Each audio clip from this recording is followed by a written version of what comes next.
Hello বন্ধুরা, good morning. আজকে পূর্ণিমা পুজো, তো আমি সকালেই করে নিয়েছি, আমি সন্ধ্যার জন্য ওয়েট করিনি। তো সকাল সকাল লেগে গেছে বলে সকালেই পুজোটা করে নিয়েছি। তো আমাদের সত্যনারায়ণ, আমরা সত্যনারায়ণের দীক্ষী, রাম ঠাকুরের দীক্ষিত। তো যাই হয়ে যাক, তো আমাদের পুজোটা আমরা খুব সুন্দর করে করি।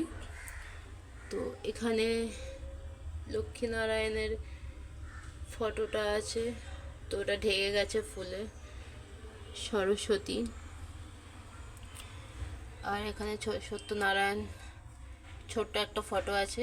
আজকে জগন্নাথে ছোট্ট একটা মালা দিয়েছি। তো যেটুকু পেরেছি গুছিয়ে করেছি। তো আমার ইউটিউবে চ্যানেলটা যখন আমি খুলেছিলাম, তো সেই পুজো দিয়ে আমি শুরু করেছিলাম। তো আমি যাই করি, মাঝখানে হয়তো দুই একটা ব্লগে আমি করতে পারিনি। মাঝখানে আমি নিজেরও, আমার শরীরটা খুব খারাপ ছিল, করতে পারিনি। তো আমি করছি। দেখুন, মা বাড়িতে নেই, আবার বলছি, মা ট্রিটমেন্টে গেছে আমার ভাইয়ের কাছে ব্যাঙ্গালোরে। তো খুব সুন্দর করে যেটুকু পেরেছি সেটুকু করেছি। তো আপনাদের খুব ক্লোজ থেকে দেখাচ্ছি যে কেমন লাগছে, ভিডিওটা কেমন লাগলো, সাজানো কেমন হয়েছে। অল্প ফুল দিয়ে সাজিয়েছি, তো কেমন হয়েছে।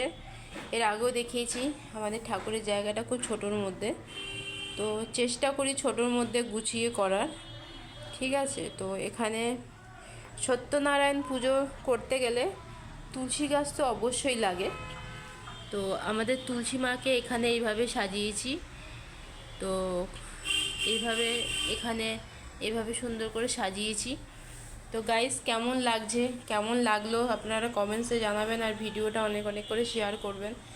যারা রাম ঠাকুরে দীক্ষিত, রাম ঠাকুরকে খুব ভালোবাসে, তাদের কাছে যদি ভিডিওটা চলে যায়, অনেক অনেক করে লাইক করবেন, শেয়ার করবেন। আর কেমন লাগলো কমেন্টসে অবশ্যই জানাবেন। তো ভিডিওটা এখানেই শেষ করছি বন্ধুরা। সবাই ভালো থাকবেন, ঠাকুরের কাছে এটাই প্রে করি সবাই ভালো থাকবেন। তো এখানে আমি ভিডিওটা শেষ করছি।